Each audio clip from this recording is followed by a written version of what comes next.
បងប្អូនចង់បំលែងរូបរបស់យើងពីបែបនេះទៅជាតុក្កតាស្អាតៗបែបហ្នឹងអត់ហើយយើងអាចធ្វើការបំលែងបានច្រើន style មែនទែនហើយ free អត់ត្រូវការចំណាយលុយអីទេតាមវីដេអូនេះខ្ញុំក៏អរគុណដល់អ្នកឧបត្ថម្ភដែរសម្រាប់បងប្អូនដែលចង់បាន iPhone និងក៏ Samsung ទាំងថ្មីមកទឹកបងប្អូនអាចទៅខ្មែរ168 phone shop បានគាត់មានវាយដូរឡើងសេរីគាត់មានបោនលុយជាមួយនឹងហាងឬក៏បោនរំលោះសុទ្ធជាមួយនឹងធនាគារក៏បានដែរហើយគាត់ថែមទាំងមានការធានាជូនដល់ទៅ1ឆ្នាំទៀតដំបូងយើងត្រូវការកម្មវិធីមួយដែលយើងអាចទាញយកពី Play Store ក៏បានពី App Store ក៏បានយើងអាចចូលមកកាន់ Play Store មក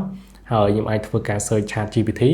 យើងត្រូវការទាញយកកម្មវិធី Chat GPT ណាបន្ទាប់ពីទាញយកហើយយើងក៏ធ្វើការបើកទៅបន្ទាប់ពីបើកគឺយើងត្រូវការ sign in ជាមួយនឹង account សិនអញ្ចឹងបងប្អូនចុចកន្លែងចំណុច2នេះយើងចុច log in or sign up ហើយខ្ញុំអាច sign in ជាមួយនឹង Gmail ខ្ញុំចុច continue with Google ដោយសារខ្ញុំត្រូវការ log in ជាមួយនឹង Gmail ខ្ញុំអាច select មកអូខេបន្ទាប់ពី select ហើយគឺវានឹង log in ចូលមកកាន់ Chat GPT តែម្ដងអញ្ចឹងក្នុងនោះអ្វីដែលយើងត្រូវធ្វើគឺយើងត្រូវការរើសរូបរបស់យើងសិនអញ្ចឹងខ្ញុំអាចចុចកន្លែងប៊ូតុងរូបភាពនេះមកខ្ញុំចុច photo បន្តទៀតគឺខ្ញុំត្រូវការ select រូបដែលខ្ញុំចង់បំលែងអញ្ចឹងឧទាហរណ៍ខ្ញុំ select រូបមួយនេះចុះខ្ញុំចុច add បន្តទៀតខ្ញុំចង់បំលែងរូបហ្នឹងពីរូបធម្មតាទៅជារូបតុក្កតាអញ្ចឹងខ្ញុំអាចចុចប៊ូតុងខ្ញុំអាចសរសេរ create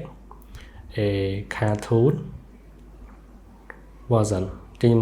សេចឹងមកប៉ុន្តែយើងមានព្រមជាច្រើនទៀតដែលយើងអាចបំលែងទៅប្រភេទរូបផ្សេងទៀតអារូបនេះដែលយើងបំលែងហ្នឹងគឺទៅជាតុក្កតាទេប៉ុន្តែបងប្អូនអាចមើលព្រមដែលខ្ញុំដាក់នៅលើអេក្រង់ហ្នឹងមានច្រើនទៀតដែលយើងអាចបំលែងទៅជាប្រភេទរូបផ្សេងទៀតរូបបែបជាបែបផុសរូបខ្លះបែបដូច anime អញ្ចឹងមានច្រើនមែនទែនអញ្ចឹងបងប្អូនអាចរើសព្រមមួយណាដែលយើងស្រឡាញ់ណាអញ្ចឹងខ្ញុំសូមធ្វើការចុចផ្ញើវាសិនចឹងបន្ទាប់ពីផ្ញើគឺវានឹងធ្វើការបង្កើតរូបនឹងឲ្យយើងហើយអញ្ចឹងវាចំណាយពេល review គួរសមដែរតាមបទពិសោធន៍របស់ខ្ញុំចន្លោះពី2-3នាទីឡើងទៅដោយសារតែប្រហែលជាអាចមានគេបង្កើត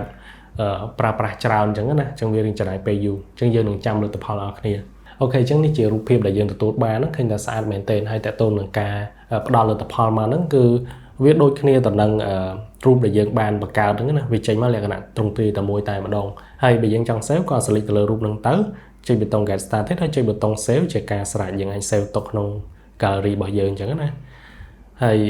អរគុណច្រើនខ្ញុំបញ្ចូលបងប្អូននៅវីដេអូក្រោយទៀត